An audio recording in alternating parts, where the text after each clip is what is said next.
Good evening and a very warm welcome. You're watching an India Today special broadcast. This is the Uttar Pradesh War for Throne. Finally, after a month-long campaign, the battle in Uttar Pradesh drawing to a close.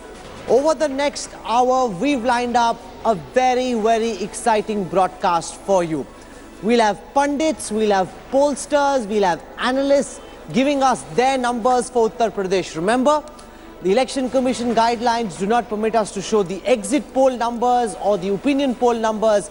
What we've done is found a way around that. Nothing stopping us from asking some of the top political voices in Delhi, in Lucknow, to tell us what they think is happening in Uttar Pradesh. We'll also be looking at the Satta Bazaar. We'll be looking at the stock markets.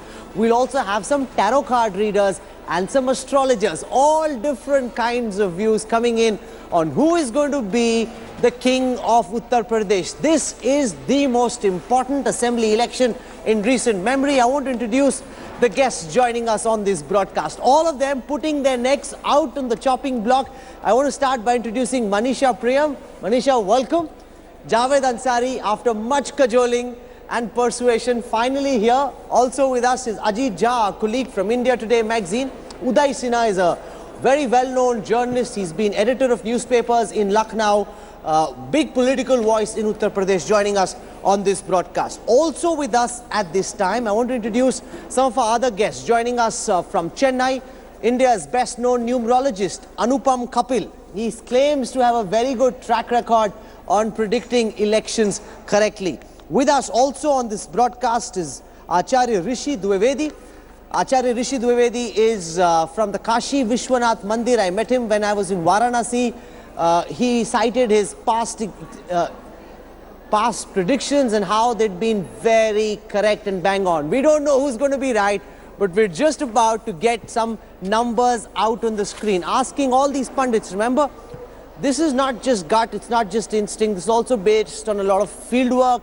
These are top experts, they've been traveling Uttar Pradesh, and to the best extent possible, they will tell us what their sense of the numbers in Uttar Pradesh is.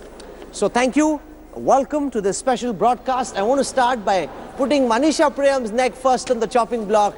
Let's get her numbers out first. Manisha Priam, your sense of who's winning Uttar Pradesh and why? On Women's Day, the woman's neck first on the chopping block. So here it is. I don't see any one of your kings making it to the throne in Uttar Pradesh and therefore to Delhi. All I'm saying, these numbers, remember, are not even opinion polls, highly opinionated. But yes, I've been there in the field, and I can say that it's the BJP that seems to be the party that's leading the pack, present in all the phases. But if you see the subscript of what I've said, the RLD, even the RLD, holding out in Western Uttar Pradesh, really that means that most political parties are keeping their forts. Remember, in terms of political strategy, when you retreat, your best case scenario is that hold on to your fort if you can't win the state. And therefore the throne is nobody's. Let's see who's holding on to which fort now. So that's essentially you're saying the BJP in pole position, the Congress and the Samajwadi Party close by, the BSP roughly where it was in the 2012 assembly elections, and the RLD doing well. So essentially, if the BJP were to be denied a majority, according to you, it would be because the Jats were upset with the BJP. I would really say that people are holding on to what is called their Gad and their Killa, and therefore the victory to the throne that much more difficult. Okay, thanks Manisha. We'll talk about Manisha's numbers further in just a moment. I want to bring now Ajit Jha. Ajit Jha on the table, please. Ajit Jha is an editor with India Today magazine, has extensive experience traveling through Uttar Pradesh. Ajit, your turn now to put your neck on the chopping block. Tell us, what do you think and why? You know, first of all, when the elections were about to begin, I was the one to argue that the Samajwadi Congress alliance was a game changer when it started.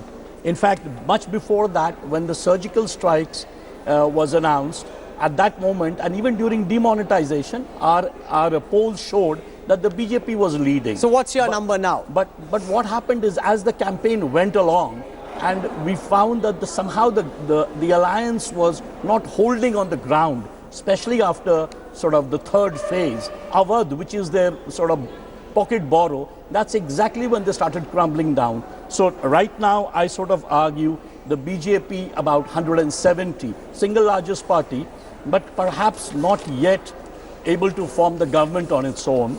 The SP Congress alliance, 130 I give them, because after all, arithmetically, if you take all the last 3 elections, Assembly and Lok Sabha, add up the SP and Congress vote, they are the number 1.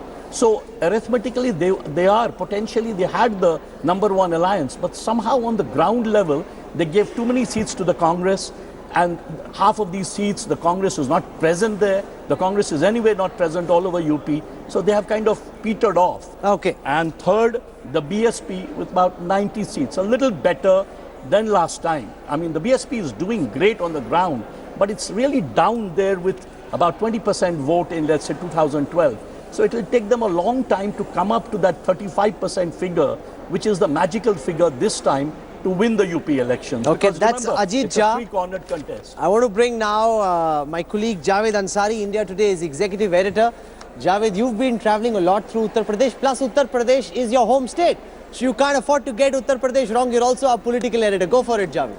But before I begin, I must tell our viewers that despite everybody's cajoling, Rahul has chosen to sit on the fence and he's come up with this lame excuse that because he's the anchor, he doesn't want to stick his neck out. Okay. So make what you can of him. But yes, my predictions are that BJP 160, the alliance between 140, 150, BSP 90 to 100 and RLD 12 to 15. Why do you feel that this would be the way it'll end?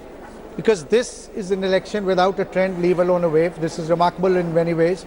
Like Manisha was saying, everybody is holding on to their strongholds, to their vote bank.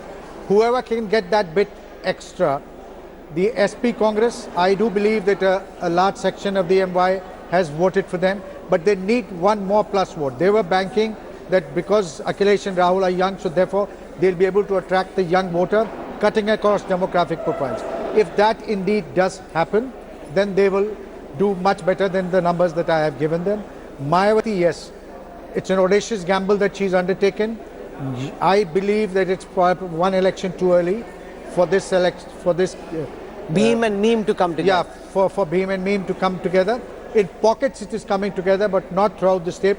The BJP, of course, the upper caste, nobody talks of this. They only talk of Muslim polarization and the other polarization. Strangely, nobody in the media talks of this upper caste polarization in favor of Muslim, and the fact that they've tried deliberately, very consciously, and you will bear this out, try to polarize this election. Okay. And that gives them that little bit extra advantage. I want to also introduce our guests from outside Delhi. Sunita Aron is a resident editor in Lucknow, one of the best known political journalists out of Lucknow, has a huge network of stringers, reporters on the ground. She's been tracking the UP polls extensively. UP also her home state. Sunita, welcome to India Today. Give us your numbers. Your number, the first 3 guests we've spoken to so far, putting the BJP in pole position, none of them giving the BJP a majority. I want to listen now to one of the most prominent political reporters out of Lucknow, Sunita Aron. Sunita, welcome. Yeah, Rahul, thank you so much. I also say that it's BJP advantage, but I don't give them a clear majority. And I think the figures are by and large same. I'm giving BJP 160 to 180. And I'll explain you the reasons. SP from 130 to 150 and Mayawati 90 to 100. Now the reasons being that this is a 7-phase poll, and when the campaigning started, then it was a different pitch altogether. Everybody was talking about development, and when they entered the 3rd phase, I think all the political parties realized the need to make their tone a little louder, because it's a very crucial election. And then Modi ji and everybody started talking about Shamshan and Ramzan, and then he camped in Varanasi, did 3 roadshows, the first Prime Minister of the country to hold 3 roadshows in his parliamentary constituency for 8 seats. So I think every phase, every political party is faring differently. Nobody can claim that I've won the first phase or the second phase. So I don't think anybody is going to get a majority. Mayawati will pick up good votes, but seats, I'm doubtful. That's very interesting. So 4 pundits so far All of them saying the BJP number one, none of them giving the BJP a clear majority. They're showing the Samajwadi Party reasonably close by. They're also showing the BSP in the contest, not crashing the way some would have wanted. But what's the point of a broadcast of this nature unless there is a contrarian voice, somebody who has a position on the extreme? And the person who seems to have a position on the extreme is Udai Sinha. He's been in Lucknow for many years, many decades in fact, as an editor. Uday, your sense, your numbers, I have them here, totally different from what we've heard from the other pundits so far. Why do you say what you do? See, my opinion is that Samajwadi Party and Congress are doing better because of their body language. Simply because of their body language. The campaign so far for the BJP has been so arrogant, and the body language was definitely bad, which UP Janata does not accept. And that is why I feel that Akhilesh Yadav and Congress Party has a definite advantage. So you're saying 195 to 210 for the Samajwadi Party and the Congress. Congress. You're giving the BJP between 90 to 110, BSP between 105 to 115. So you're actually saying that the Samajwadi Party alliance will win with the kind of majority that they had last time. They will win number one. And you're saying BSP will be number two. And you're saying that BJP will be number three.